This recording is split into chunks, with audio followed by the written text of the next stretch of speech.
America में 9/11 attack के बाद FBI को शक हुआ कि डॉक्टर आफिया सिद्दीकी अफगानिस्तान के टेररिस्ट ग्रुप्स तालिबान और अलकायदा को फंड कर रही हैं और इसी दौरान डॉक्टर आफिया सिद्दीकी अमेरिका से पाकिस्तान लौट आई। 2002 में FBI ने उन्हें अपनी वॉच लिस्ट में शामिल कर लिया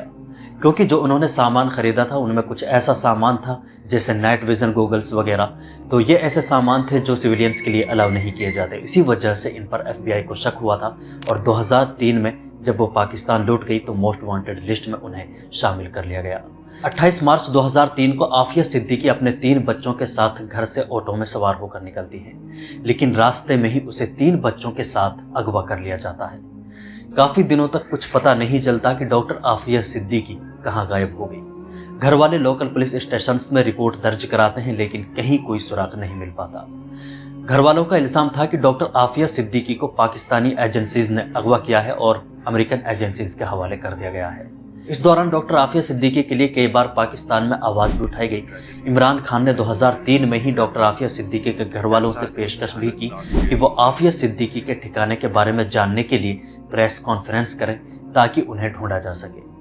लेकिन इमरान खान खुद बताते हैं कि डॉक्टर आफिया सिद्दीकी के घर वाले आगे बढ़ने से डर रहे थे क्योंकि डॉक्टर आफिया सिद्दीकी की मां को सिक्योरिटी एजेंसीज की तरफ से धमकियां दी जा रही थी कि अगर उन्होंने किसी तरह का कोई शोर मचाया तो उनकी बेटी की हिफाजत को खतरा हो सकता है। लेकिन जून 2003 में इसमें एक और मोड़ आया जब NBC नाइटली न्यूज़ की एक रिपोर्ट में इसके बारे में एक खुलासा हुआ। NBC नाइटली न्यूज़ को दिए गए एक इंटरव्यू में FBI के एक एजेंट के बयान से जाहिर हुआ कि डॉक्टर आफिया सिद्दीकी पाकिस्तान में ज़ेर हिरासत है। और इसके बाद पाकिस्तान के सिंध के सुपरिटेंडेंट ऑफ पुलिस के एक ऑफिसर इमरान शौकत के बयान के बाद आम लोगों को यकीन हो चुका था कि डॉक्टर आफिया सिद्दीकी अमेरिका की एजेंसियों के हाथ में है। इमरान शौकत ने डॉक्टर आफिया सिद्दीकी की उस हालत को बयान किया जब उसे ऑटो से अगवा किया गया था और इसके बाद उसे अमेरिका एजेंसीज के हवाले किया गया था और कहा जाता है कि इमरान शौकत इस मामले के चश्मदीद थे। इसके बाद ये तो साफ था कि आफिया सिद्दीकी पाकिस्तानी हुकूमत के सपोर्ट से अमेरिका के पंजों में फेंक दी गई थी। 7 जुलाई 2008 को पाकिस्तान के इस्लामाबाद में एक प्रेस कॉन्फ्रेंस मुनाकिद की जाती है, जो प्रेस कॉन्फ्रेंस एक ब्रिटिश जर्नलिस्ट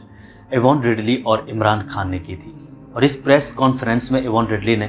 कई बड़े खुलासे किए, जिसके बाद एक बार फिर डॉक्टर आफिया प्रेस कॉन्फ्रेंस का मकसद अफगानिस्तान की जेल में बंद एक कैदी खातून थी जिसे कैदी नंबर 650 के नाम से जाना जाता था, उसकी निशानदही करना और उसकी हालत ज़ार को उजागर करना था।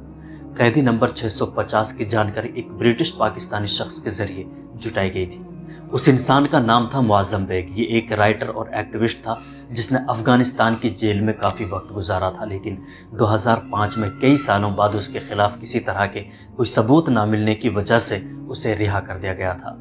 कैदी नंबर 650 की जानकारी उसी ने दी थी और उसने बताया था कि उसने अफगानिस्तान की जेल में एक खातून औरत की चीखें सुनी हैं और वो कैदी नंबर 650 है जिसकी चीखें निहायत दर्दनाक होती है। इसके अलावा कई और अफगानिस्तान में रहे कैदियों ने इस बात की गवाही दी कि अफगानिस्तान की एक जेल से चीखों की आवाज़ सुनाई देती है और वो आवाज़ डॉक्टर आफिया सिद्दीकी की है। और इसके अलावा एक कैदी ने, जिसे बाद में रिहा कर दिया गया था, उसने दावा किया था कि उसने डॉक्टर आफिया सिद्दीकी को अफगानिस्तान की बगराम जेल में अपनी आंखों से देखा है।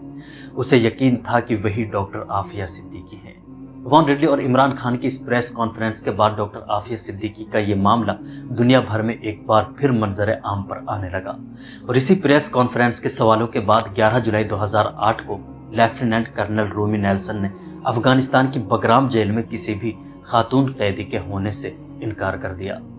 लेकिन 17 जुलाई 2008 को एक खबर आती है। वो खबर ये थी कि डॉक्टर आफिया सिद्दीकी को अफगानिस्तान के गजनी में गवर्नर कंपाउंड के करीब से गिरफ्तार कर लिया गया है और बताया गया था कि एक खातून यहाँ बुरके में एक बच्चे के साथ बैठी हुई थी। अफगान पुलिस और अमेरिकन एजेंसीज ने जानकारी दी कि वो डॉक्टर आफिया सिद्दीकी हैं। बताया गया था कि डॉक्टर आफिया सिद्दीकी के पास से उस वक्त केमिकल वेपन्स बनाने वाले कुछ फॉर्मूले और कुछ नोट्स जब्त किए गए थे। इनके अलावा कई मैप नोट्स भी मिले जिनमें अफगानिस्तान और अमेरिका की लोकेशंस को मार्क किया गया था। इसके अलावा एक कांच की शीशी मिली जिसमें कोई जहरीला केमिकल भरा हुआ था और दावा किया गया कि उसके पास कुछ USB ड्राइव्स थे जिनमें केमिकल हथियार बनाने के तरीके और ड्रोन हमलों से बचने वाले फॉर्मूले मौजूद थे। लेकिन इस गिरफ्तारी के बाद डॉक्टर आफिया सिद्दीकी की कोई फोटो या किसी तरह उसे दुनिया के सामने नहीं लाया गया था। اس کی وجہ کچھ لوگ یہ بتاتے ہیں کہ ڈاکٹر عافیہ صدیقی ایک لمبا وقت جیل میں گزار چکی تھی اور اس بیچ اس نے جو ظلم سہے اور اس کے ساتھ جو زیادتیاں ہوئی ان کی وجہ سے اس کی حالت بہت زیادہ بری تھی۔ اسی لیے افغان پولیس اور American military doctor Aafia Siddiqui کو سامنے نہیں لا سکے اور کبھی بھی امریکہ کی طرف سے کوئی ایسا پکا بیان یا کوئی ایسا ثبوت نہیں دیا گیا جس سے یہ بتایا جاتا کہ ڈاکٹر عافیہ صدیقی 2003 سے لے کر 2008 تک کہاں غائب تھی۔ اس کے جواب میں امریکہ کی طرف سے یہ بیان تو آتا ہے کہ 2003 سے لے کر 2008 تک ڈاکٹر عافیہ صدیقی پاکستان اور افغانستان میں چھپی رہی، لیکن یہ نہیں بتایا گیا کہ وہ کہاں چھپی ہوئی تھی۔ حالانکہ ڈاکٹر عافیہ صدیقی کے ہسبینڈ ڈاکٹر امجد خان نے بھی دعویٰ کیا تھا کہ انہوں نے ڈاکٹر عافیہ کو پاکستان میں کئی بار دیکھا تھا، لیکن اس سے پہلے ان دونوں کا طلاق ہو چکا تھا اور دونوں ایک دوسرے کے دشمن تھے، اس لیے ڈاکٹر امجد خان کے بیانوں پر کوئی بھروسہ نہیں کیا گیا۔ اگر doctor Aafia Siddiqui American military اور افغانستان اور پاکستان پولیس کی نظروں سے دور تھی تو حراست کے بعد ڈاکٹر عافیہ صدیقی کے بیانوں کے بعد یہ صاف طور پر کہا جا سکتا تھا کہ ڈاکٹر عافیہ صدیقی نے اپنے دن کہاں گزارے، لیکن ایسا نہیں ہوا۔ 17 جولائی کو جانکاری ملتی ہے کہ ڈاکٹر عافیہ صدیقی کو گرفتار کر لیا گیا ہے اور اس کے بعد 18 جولائی 2008 کو عافیہ صدیقی کو 2 گولیاں مار دی جاتی ہیں اور معاملہ یہ بتایا گیا کہ ڈاکٹر عافیہ صدیقی نے ایک امریکن فوجی پر اس کی ہی پسٹل سے فائرنگ کرنے کی کوشش کی اور یہ فائرنگ کرنے کی کوشش نے جب ایک امریکن فوجی نے اپنی پسٹل زمین پر رکھی ہوئی تھی۔ کہا جاتا ہے کہ اس نے فائرنگ کی تھی، 2 یا 3 فائر بھی کیے تھے، لیکن کسی کو کوئی ان سے نقصان نہیں پہنچا، لیکن اس کے ترنت بعد ڈاکٹر عافیہ صدیقی کو 2 گولیاں مار دی جاتی ہیں جس سے ڈاکٹر عافیہ صدیقی بری طرح گھائل ہو گئی۔ ڈاکٹر عافیہ صدیقی کو اس کے بعد علاج کے لیے اسپتال لے جایا گیا اور عافیہ صدیقی کو افغانستان سے امریکہ منتقل کر دیا گیا اور 23 ستمبر 2010 کو ڈاکٹر عافیہ صدیقی کو ایک امریکہ کی عدالت نے 86 سال کی سزا سنا دی اور اس کے بعد اسے امریکہ کے ڈراؤنے مظالم کے سائے میں دھکیل دیا گیا۔ ڈاکٹر عافیہ صدیقی کے جو 3 بچے تھے ان میں 2 بچے مل چکے ہیں، لیکن ایک بچہ سب سے چھوٹا جو اس وقت 6 مہینے کا تھا جس کا نام سلیمان تھا، اس کا ابھی تک کوئی سراغ اور اس کے بارے میں کوئی جانکاری ابھی تک نہیں مل پائی۔ ڈاکٹر عافیہ صدیقی کے ساتھ 2003 سے لے کر اس وقت تک جو ظلم کیے جاتے ہیں ان کے بارے میں کئی بار باتیں بھی کی جاتی ہیں اور ایسی کچھ رپورٹس بھی ملتی ہیں جہاں قید میں ان کے ساتھ ریپ تک کیا گیا۔ ڈاکٹر عافیہ صدیقی کے سامنے کے سارے دانت بھی توڑ دیے گئے ہیں اور ڈاکٹر عافیہ صدیقی کے بارے میں کہا جاتا ہے کہ ان پر کوئی ایسا جرم ثابت نہیں ہوتا جس کی وجہ سے دنیا کی کوئی بھی عدالت انہیں 86 سال کی سزا سنا سکے، لیکن کہا جاتا ہے کہ یہ سب کچھ ڈاکٹر عافیہ صدیقی کے ساتھ پاکستانی حکومت کی کمی کی وجہ سے اور پاکستانی سیکورٹی ایجنسیز کے سپورٹ کی وجہ سے کیا گیا تھا۔ ڈاکٹر عافیہ صدیقی کی رہائی کے لیے اس کی بہن ڈاکٹر فوزیہ صدیقی اور کئی لوگ مل کر ڈاکٹر عافیہ صدیقی کی رہائی کے لیے کوشش کر رہے ہیں، لیکن ابھی تک انہیں کامیابی نہیں مل سکی ہے اور لگتا بھی نہیں ہے کہ ڈاکٹر عافیہ صدیقی کو کبھی